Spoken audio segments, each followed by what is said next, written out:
What is going on, everybody? Bobby Fi, Eric Sheets-Haber. We're going to be talking through this early MLB 5-game slate. I didn't play DFS over the last couple of days, which feels like a nice little break. The most I had was the two third-place finishes in golf that both could have gone better, but one really could have gone better. But it was a good overall golf weekend for me. Sheets, I'm sorry for your Knicks at the moment. The Pacers have just been a little too good. And those are sort of my sports takes before we get into today's slate. How are things with you? And then we'll jump into slate. Listen. They gave up two losses at home. I mean, you give up two losses at home, you're behind the eight ball. They got to win on the road. You know what I mean? Like if you that's all you could. I mean, you can't ask to sweep the team on the road, right? Right. So 3-1 coming home. You hold serve. You'll probably be a 6-point favorite, and then you got one shot. You know what I mean? Mm-hmm. Then you got to have to win as a 6-point dog in Indiana. You know that's and listen, Indiana is not a bad team by any stretch of the imagination. I think it was pretty safe to say that they were probably pretty close to even going into. It's easy to say now because I guess the Knicks were a favorite going into it, but if you look at it, I mean, like it's they were even pretty much even teams, and you say the Pacers coach is a little bit better. Yeah. So this is not. Listen, they didn't have to lose that first game. That's the problem, you get yourself in trouble. Yeah, that's you put and losing the way it did, and almost had some carryover into the second game. That's tough. Well, so listen. So I didn't play much DFS yesterday because I was on the road, but I did throw in two lineups by hand on my phone. And the one thing I made sure one was and this one cashed pretty deep, but it wouldn't, it didn't.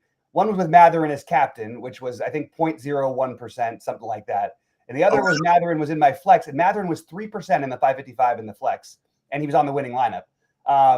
Because people are so recency biased on these things. So we're not talking about basketball right now, but I thought it was just kind of interesting. I was like, oh, there's some huge edge if you understand the variance of how these things could play out. Because of his projection, he literally was almost unplayable, but he was on every winning lineup because those things. Because he played 9 minutes of the game before does not mean he's going to play 9 minutes in this game. You know what I mean? So anyway, just kind of. I actually didn't watch any of the game yesterday. Oh, really?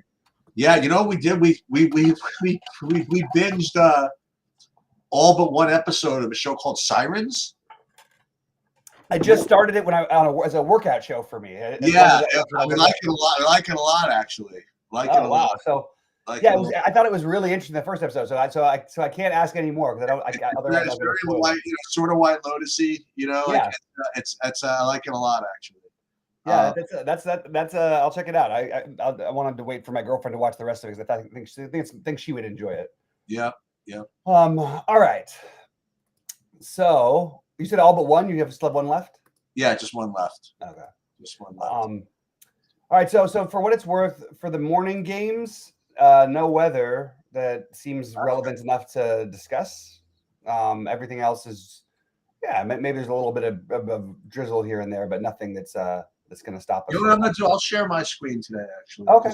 Another thing I wanted to go over. For those of you who didn't see, I did kind of two different sessions with James, figuring out how to make some money, hopefully betting using the betting models.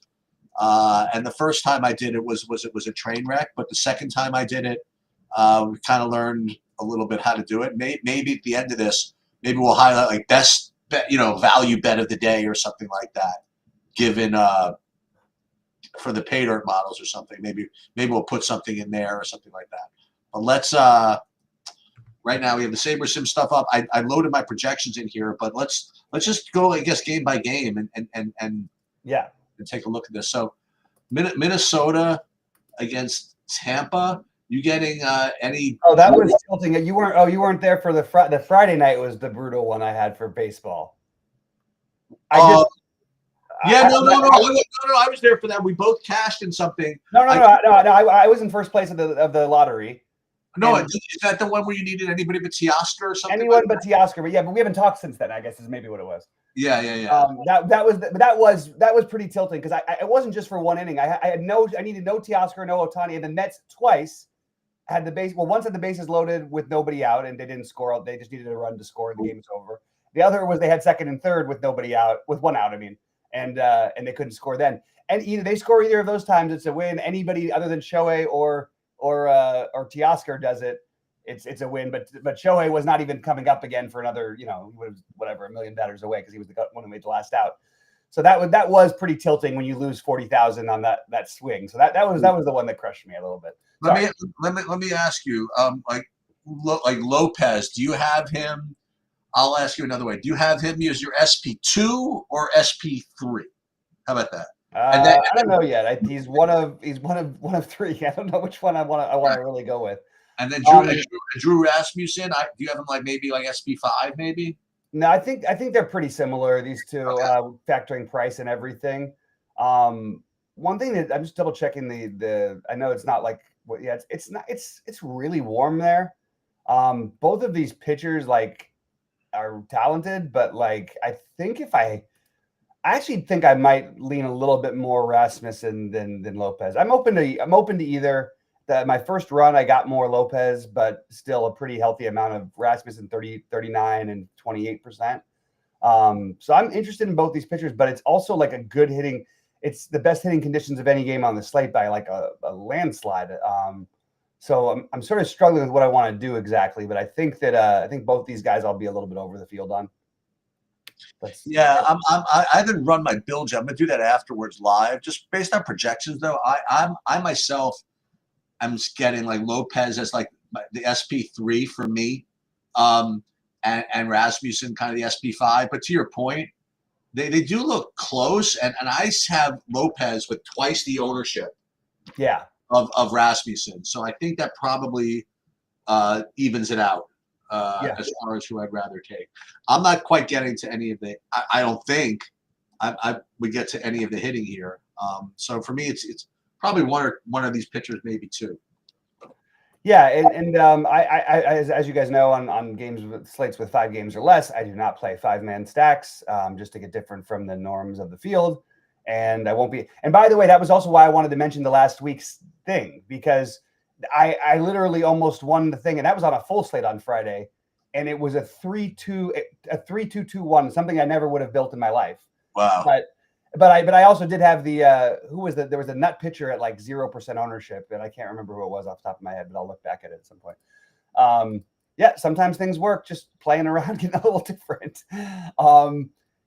Josh Lowe, Brandon Lau, my two favorite hitters from that game. And if you're not playing the pitching, I do think that taking advantage of the good hitting conditions is probably worth thinking about.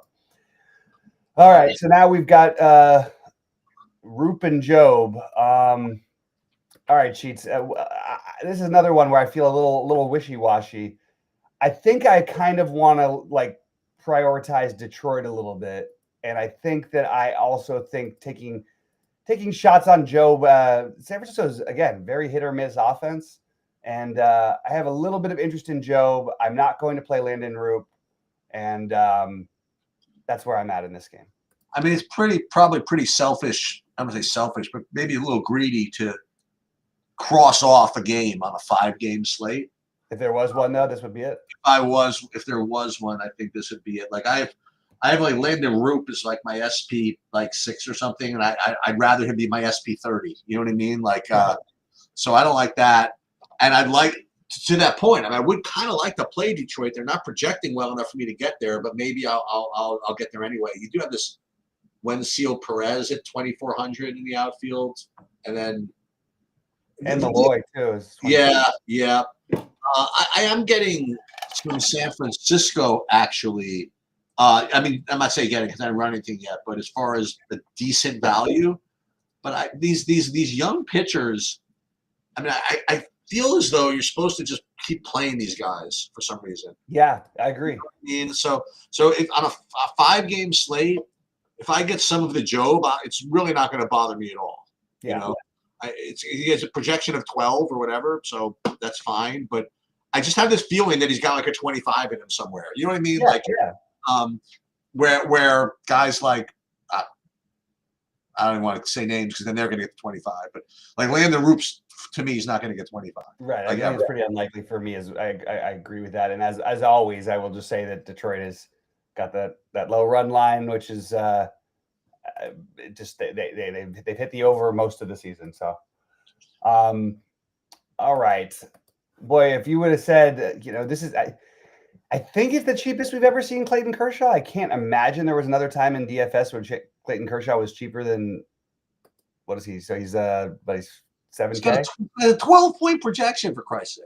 And by the way, he's looked like he's deserved it so far. So or worse.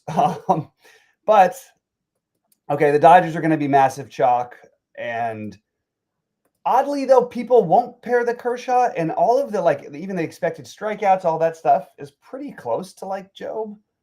I think it's worth considering him a little bit, and I think for good reason the Dodgers are the chalk. Now the weird thing is what I keep noticing is happening with Kershaw starts is the other team isn't especially high owned, even though they're acting like Kershaw's done or whatever. So that's just something to keep in mind. Like it both shouldn't be true. Cleveland should have a lot of upside if we think Kershaw is done, or at least he's still fighting his way back. But I don't think Cleveland's going to get much ownership. So I guess as like not a hot take, but a good way to get different might be getting to some Cleveland exposure. I'll probably be near the field-ish on Kershaw. I still think he's gonna bounce back and be okay at some point. Just really hard to play the Dodgers. Certainly as a 5-man, if you're playing the Dodgers, I just think you're asking for trouble. They're just going to be so much more popular than everybody else in this slate.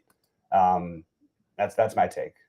Yeah, so on Cleveland, you got the John Kenzie Noel at 2,200 if you want to throw that out there, and then Angel Martinez is 3K. If you did want to play Cleveland, you do have some cheapos like Will Wilson, 2,100. It depends on how you rank these things. Like if you just say like which team's going to get the most fantasy points, I think the Dodgers would be probably almost like even money. You know what I mean? Like they're real out of 10 teams, which makes it. So I mean they're a pretty big favorite in my opinion to score the most fantasy points. They're going to be owned and it's not like any of these pitchers are that expensive. You can't get to them. So you're going to have to make some decisions. I mean, you want to play Peralta X with Dodgers. It's going to be a path shared by many. So you could do it one of two ways. First of all, if you run the Sims, you'll probably take care of that because I don't think the Sims will get you that combination. Second of all, if you did want to just play the Dodgers, do what Bobby does sometimes and just either or both. Just don't play 5-mans, okay? Or even if you're going to play 4-mans or 5-mans, just don't play 1, 2, 3, 4, 5. Even if you could afford them, you know what I mean? Like play like 1, 3, 5, 8 or something like that. That the optimizers are just going to shy away from. So, I'm curious to see what I actually do get out of this. Yeah, and it's all just pointing that out. Even if we're going to use the Dodgers in general, it's just probably worth remembering. Like, there's really depending on the lineup that day, and using today as an example, there's really not any different in terms of quality of hitter from 5 to 9, except for 5 to 8. Usually it's 5 to 9 though when Rojas doesn't play. But the guy who won was our best player in the postseason is batting 7th. You know what I mean? Our second best guy in the postseason basically was Kike, who's batting 8th. Andy Paz might be an all-star this year. He's batting 6th. Sometimes he bats 9. Sometimes he bats 4th. So after you get outside the big four for the top 4 for the Dodgers, who are all 4 of the best hit players in baseball, they're really interchangeable to some extent. So playing the bottom of the lineup, I think, certainly does make some sense. So just by the way, just not to forget to mention this, but based on my projections, I do have, as far as you sort of like modified whatever, I do have Cleveland as my top stack. Oh, cool. Yeah, I mean just because of the fact that those guys I mentioned are pretty freaking cheap, and if in fact, Kershaw, I don't say he's done, but he's just a shadow of what he used to be. I mean, it's a short slate, You don't need to score that many, I think, offensively today. You just got to beat the Dodgers. That's the problem. You got to beat the Dodgers. Right. Anyway, Boston, Milwaukee. I mean, I've referred to this like 10 different times already today, but Peralta for me is the SP1. He's owned as the SP1, and as usual, lineup construction is going to come down to whether you pair him with non-chalk or him with maybe a really really off the wall SP2, which I haven't really seen yet. So he certainly looks like a really, really good play. And then on the other side of this, I mean, Brian Bello, I think, is just perfectly reasonable, at that price. I mean, he doesn't really – I'm not counting on him to get that many fantasy points, but I don't need that many. So I actually do think Bello is definitely in play here. And then as far as the hitting goes, I'm not really getting any of the hitting here. So what do you like here? I think Bello is a similar thing to I mean, they're totally different pitchers, but just in terms of okay, here's a cheaper guy who's getting overlooked because we really don't need the value, but has the upside where he could end up being one of the better pitchers, one of the better best two on the slate. And we've seen Milwaukee at times just get they are a boom and bust offense. I don't even know what to describe them as. They just I feel like they strike out 11 times or they put up 11 runs. I don't know if that's not necessarily really true, but I just don't think this is an elite offense. So I'm totally open to the Bello idea.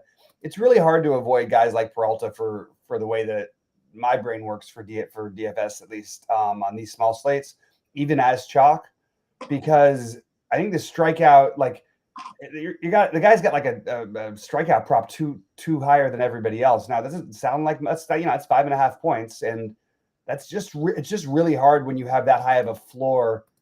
And Boston will strike out. Now, the flip side is I actually think that Boston is kind of like the interesting stack at low ownership. So I think I'm going to end up with probably near the field on Peralta, probably have a lot of Boston in my non-Peralta lineups, and probably have a lot of Milwaukee in my non-Bello lineups. This game, for whatever reason, I keep getting the most of from SaberSim, and I'm not really upset about that. So that's where I'm at right now. Yeah, I agree with most of what you said, pretty much 2/3 of what you said. I totally agree that Peralta is like the elite pitching option for all the reasons you said. I also completely agree with you with respect to Boston. I think that's a very, very, I would say easy, but I think that's a really good DFS leverage spot. Mm-hmm. If Peralta's going to be bringing heat, so he's sometimes off the plate, and he's bringing heat, and Boston can swing and get some runs, and for all the reasons that you play teams like that against pitchers like that, Boston looks like a good play. I'm not as into the idea that you have to play Milwaukee in non-Bello lineups, only because Bello, I mean, at least as I remember him, he keeps the ball on the ground. He could pitch like a game that you don't even want, that Milwaukee might not even score, So I don't think that it's crushed this season. He's getting hit all over the field. Okay. He's not striking people out, and his walks have gotten worse. So I'm more not just using it just because of that. I'm just saying, if you looked at his game log, you would just go, okay, well, why aren't we playing against this guy exactly? Well, the good thing is, again, is all we're looking for is another team except for the Dodgers to play. Right, exactly. And so far, there's no team that stands out as the one you have to have, aside from the Dodgers. So there's no reason to not play Milwaukee. Yeah. That's sort of my thinking as well. And again, it's probably going to tighten up my ownership pretty soon. I mean, Boston is currently my highest owned team in terms of stacks. Again, no 5-mans, but I like the idea of trying to get different. And for me, Boston. And then in this next game, I think we've got a very, very obvious, at least what I think is a very obvious what to do situation. To me, it's not pretty obvious. To me, I think it's just like a legit 4-pronger here.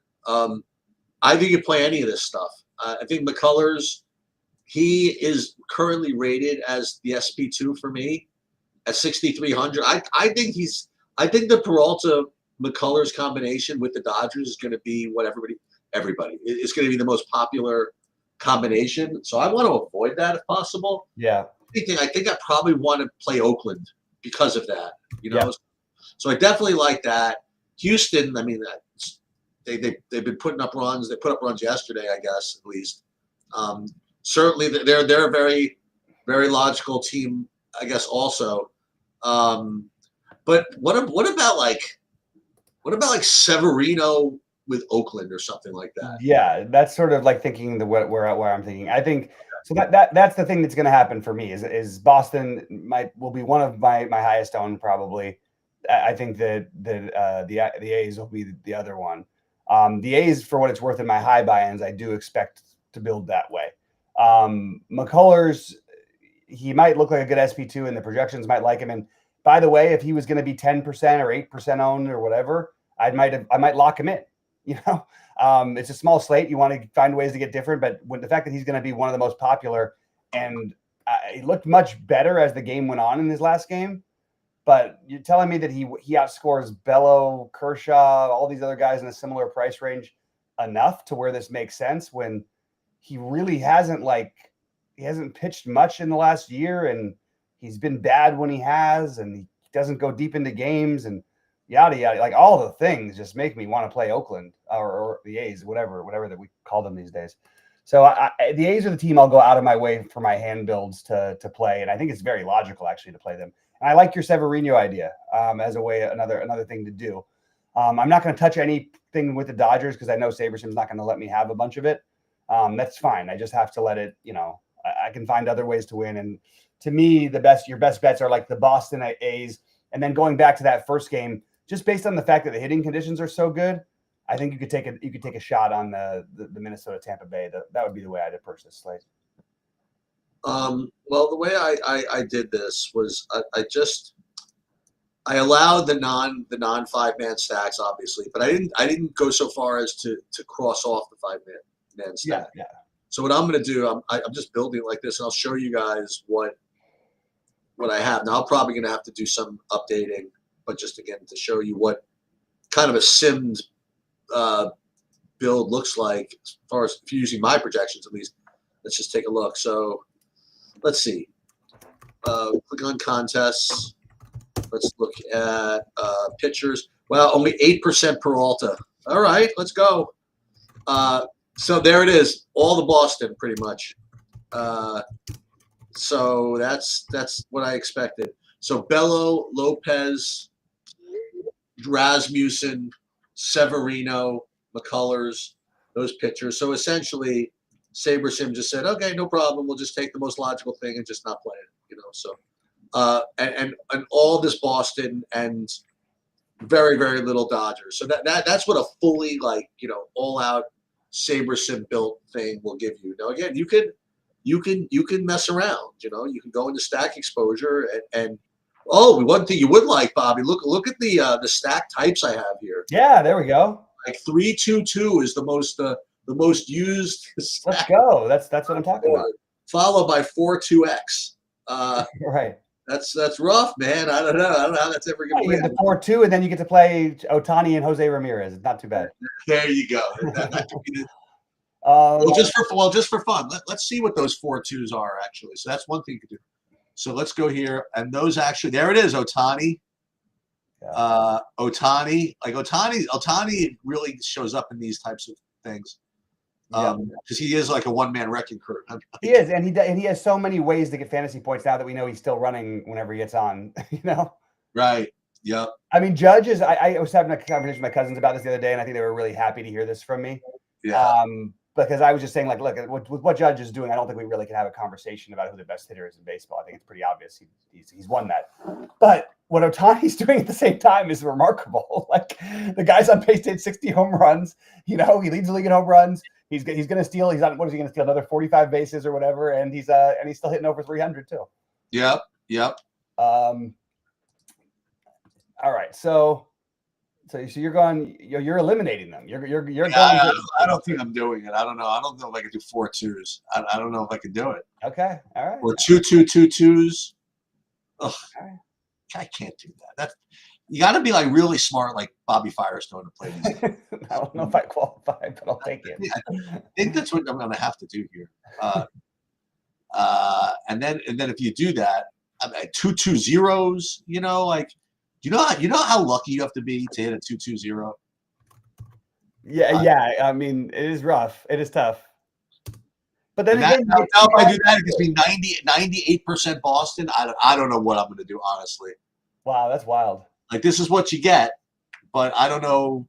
Again, Trump has not yet issued the executive order saying you have to do exactly what you get through SaberSim. That's for sure. So just again, now this is not the way you're supposed to play, but I want to see what it looks like rated by rated by Saber score instead of by that's what it's a medium, call it a small slate, instead of by simming, and then you get 49% Dodgers, 42% Boston, 23% Oakland. So that's like a little more palatable, you know, because what Saber score does for you, that does actually at least does take into account ownership, but doesn't go full on, you know, full on leverage against the best pitcher every single time leverage. So, if I knew exactly what the answer was, like which of these ranking systems and what you're supposed to do every slate, I would probably not be sharing it with you. So we're just all kind of learning as we kind of go along here. But I think that you should probably play some Dodgers. They just project all too well. So here we go. Pay dirt betting model. Let's find a good prop here. So let's look at the pitching props for the day here. I think what he said you have to do is let's go to stat specific. Well, how about player prop simulations? No, we're going to stat specific simulations. So let's look at the best strikeout pitcher, best strikeout prop we can get here. Okay, so by edge, you have, well, George Kirby's later, so we don't worry about him. Tanner Gordon, actually, the over, they have a pretty big edge on him. And then Freddie Peralta, the prop is 6.5. It says you want to go under in the Peralta prop. So let's go ahead and, well, let's do the top one. So the top one is actually Kirby under, Gordon over, and Peralta under. So let's just go fire those. So who's Kirby playing, by the way? So the Nationals. But what's the prop number? I'll show you in a sec. So first of all, okay. So let's look at the pitcher props here on DraftKings. Pitcher props, strikeouts. It says here, Kirby is actually, well, 5.5. It seems. Okay. I mean, you could do either, but what this is saying is that the prop is 5.5, and it's minus a bunch? Pretty heavy under. It says. So let's go ahead and do that. So let's go under. How do we do this? So 6+. No, we want under. How do we do? I mean, Kirby's pitched one time. He's only going to throw like 80 pitches, I think. I mean, maybe they'll let him throw 85. So strikeouts under 5.5. Okay. I mean, he's really, like, he's pitched one time this year and he got killed. You're going to go under 5.5 strikeouts for the, it's going to yell at me for being in Zoom. No, it didn't. And then we're going to go and we're going to do Tanner Gordon over. What team does he play for? Colorado. Oh, God. Against the Cubs. That shouldn't be a problem. But is it over the strikeouts? I guess that he could still get the strikeouts. Yeah. So let's see. Tanner Gordon. Let's just make sure that the prop is what it is. So pitcher props, Tanner Gordon. Oh, it says over 3.5. Yeah, that's it. Yeah, that's what I figured. That makes some sense. Yep, over 3.5. So we'll do that one. I'll tell you what these props have been really good at too. They keep getting the Colorado games right for whatever reason. Like, really? I've never seen so many things spit out things from Colorado pitchers, and every time it seems like they work. And we're not going to do the Peralta under. You want to know why? Because I think we have enough ownership fade on him. Yeah, you already got your action. Right. So let's do one other. Let's do a hitting one. Let's do. Want to do a home run? Let's see. Actually, there's walks allowed, total bases. How about total bases? We'll do one total base. Let's see. Hitter prop projections. No, we want player prop simulations, stat specific simulations. So total bases, hitters. There's no home run one. And let's simulate the prop category. And let's see what the best one is. So the best one, as far as the edge goes, it's by a lot, is Martin Maldonado. You want to go over .5 total bases. That's it. Martin Maldonado. What team is he on? Houston? No, not anymore. Not anymore. Oh, wait, unless he no. Hold on, actually. No, who is he? Yeah, I thought no, he went somewhere else. I thought. What, did I miss something? Yeah, it's to San Diego. That's right. Okay. San Diego. They play late. They play, yeah, and it's Let's see. Batter props. Let's look at where's Maldonado. Anytime you get a half, that's always I guess it's always tempting. Yes, let's see. Maldonado. Where'd he go? They're afraid. They're afraid of Maldonado here. I think they probably didn't know it. They're afraid of Maldonado, I think. No, there he is. Maldonado. Total bases. Oh, it says 2. No. Hold on. Total bases over 0.5 plus 155. Looks good to me. Yeah. So you're telling me one single? I cash? Yeah, but he might like only get like 1 or 2 at bats. Sometimes they do this weird thing. Well, I actually don't know why they're facing it righty, but I don't know how he has so few at bats. Like so many games with 1 or 2 at bats. And I had it happen where he was pulled early, but maybe he's just had some injury stuff. I don't know. So if I do like a late swap, a late night sweat, I have nothing else going on. We always can sweat the Martin Maldonado walk. That's all I need, right? Yeah, exactly. Does that count? Yeah, absolutely. So he's like favorite to go over. That's the story? I mean, guys like that who are hitting like 100 or whatever, that's going to be usually the case. But like, so you're getting, I'm just confused. You're actually getting odds on this? Yeah. And how is he only going to get 1 at-bat, 2 at-bats if he's catching? Well, realistically, what ends up happening probably is he doesn't end up starting, so it ends up being a cross-up. But I don't know. Well, no, because Campusano was the real catcher. They play double catcher things because they're kind of banged up. But I don't know that he'll play today. But you're telling me it's 2-1?